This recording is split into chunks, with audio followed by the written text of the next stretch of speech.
আমি শুনতেই চাই না মৃত আব্দুল সত্তার, মৃত সুরাইয়া বেগম, আমি তো শুনতেই চাই না।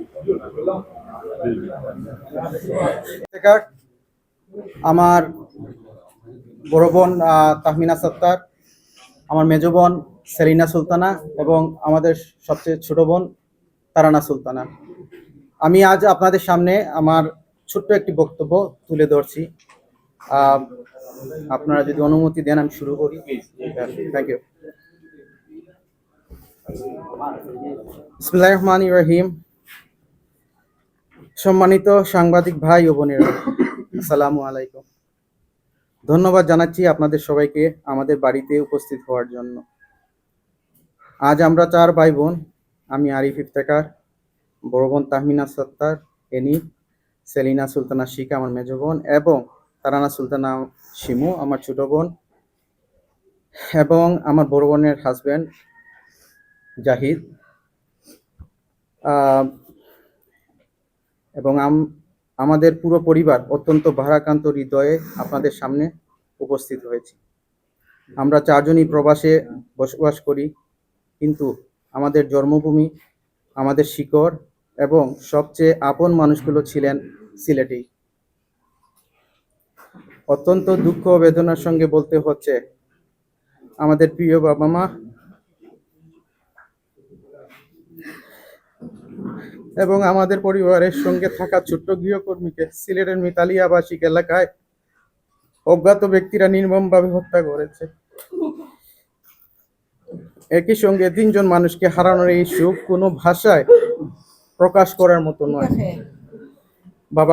বাবা মাকে হারানোর কষ্ট যেমন আমাদের সারা জীবন বয়ে বেড়াতে হবে, তেমনি আমাদের ঘরের ছোট্ট গৃহকর্মী মেয়েটির মর্মান্তিক মৃত্যু আমাদের হৃদয় গভীরে ক্ষত তৈরি করেছে।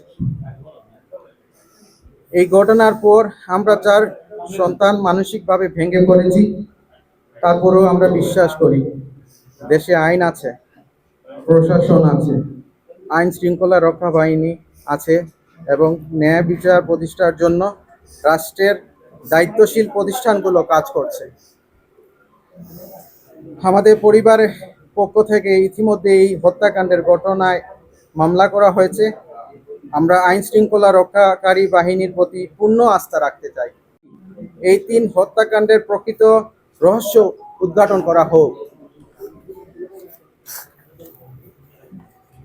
যারা এই নির্মম হত্যাকাণ্ডের সঙ্গে জড়িত, তদন্তের মাধ্যমে তাদের প্রত্যেককে শনাক্ত করে দ্রুত গ্রেফতার করা হোক।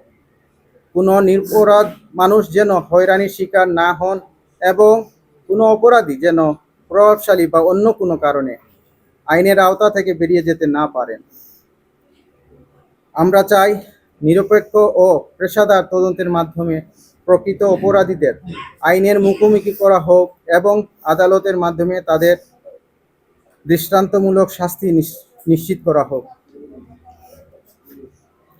আমাদের বাবা মা আর কোনোদিন ফিরে আসবে না, ছোট্ট সেই মেয়েটিও আর কোনোদিন ফিরে আসবে না, কিন্তু তাদের হত্যার বিচার হলে অন্তত আমরা মনে করতে পারবো এই দেশের আইন ও বিচার ব্যবস্থার আমাদের পাশে দাঁড়িয়েছে।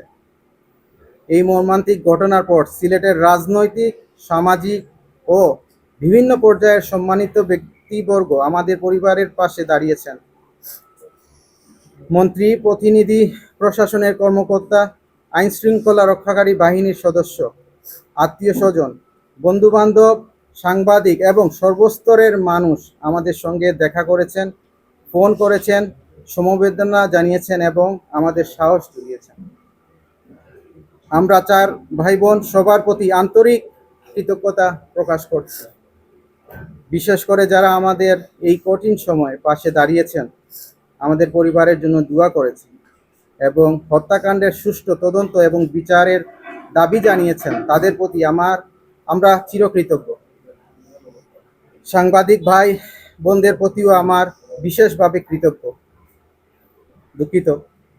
সাংবাদিক ভাই বোনদের প্রতি আমরা বিশেষভাবে কৃতজ্ঞ। আপনারা এই হত্যাকাণ্ডের খবর গুরুত্বের সঙ্গে তুলে ধরেছেন এবং ন্যায় বিচারের দাবি জনসম্মুখে তুলে ধরেছেন। আমরা আশা করি আপনারা ভবিষ্যতেও সত্য ও ন্যায়ের পক্ষ থেকে এই ঘটনার তদন্ত ও বিচার প্রক্রিয়া সম্পর্কে জনগণকে অবহিত করবেন। আজ আমরা কারো বিরুদ্ধে ব্যক্তিগত অভিযোগ বা প্রতিহিংসার কথা বলতে আসিনি। আমরা শুধু চাই সত্য বেরিয়ে আসুক, প্রকৃত অপরাধীরা ধরা পড়ুক এবং আইনের মাধ্যমে তাদের বিচার হোক। আমরা শুধু রাষ্ট্রের কাছে, প্রশাসনের কাছে এবং আইন শৃঙ্খলা রক্ষাকারী বাহিনীর কাছে বিনীত এবং কৃতজ্ঞ কিন্তু জোরালো দাবি জানাচ্ছি। আমাদের বাবা মা ও পরিবারের ছোট্ট গৃহকর্মীর হত্যার প্রকৃত রহস্য উদ্ঘাটন করুন। প্রকৃত অপরাধীদের দ্রুত গ্রেফতার করুন। তদন্ত নিরপেক্ষ ও স্বচ্ছ রাখুন এবং আইনের সর্বোচ্চ পর্যায়ে তাদের দৃষ্টান্তমূলক শাস্তি নিশ্চিত করুন।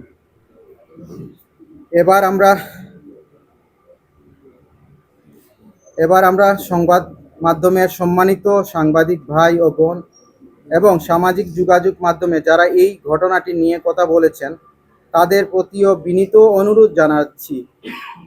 আমাদের বাবা মা এবং আমাদের পরিবারের ছোট্ট গৃহকর্মী মেয়েটির পূর্ণ ছবি দয়া করে সংবাদ, অনলাইন পোর্টাল, ফেসবুক বা অন্য কোনো সামাজিক যোগাযোগ মাধ্যমে প্রকাশ বা প্রচার করবেন না, দয়া করে। আমাদের পরিবারের জন্য এটি অত্যন্ত স্পর্শকাতর ও বেদনাদায়ক বিষয়। পরিবারের সদস্যদের মানসিক কষ্টের কথা বিবেচনা করে আমরা সবাইকে এই অনুরোধটি রাখার জন্য বিনীতভাবে আহ্বান জানাচ্ছি। আমরা বিশ্বাস করি মানবিকতা ও সংবেদনশীলতার জায়গা থেকে আপনারা আমাদের এই অনুরোধটি অবশ্যই বিবেচনা করবেন। সবশেষে আমাদের পরিবারের নিহত 3 জনের আত্মার শান্তির জন্য সবাই দোয়া করবেন। একই সঙ্গে আমরা আইন শৃঙ্খলা রক্ষাকারী বাহিনী ও তদন্ত সংশ্লিষ্ট কর্মকর্তাদের অনুরোধ করছি এই মামলাটিকে সর্বোচ্চ গুরুত্ব দিয়ে দ্রুত ও সুষ্ঠু তদন্ত সম্পূর্ণ করুন। আমরা বিশ্বাস করি সত্য কখনো চাপা থাকে না, সময় লাগতে পারে, কিন্তু সত্য একদিন প্রকাশিত হবেই।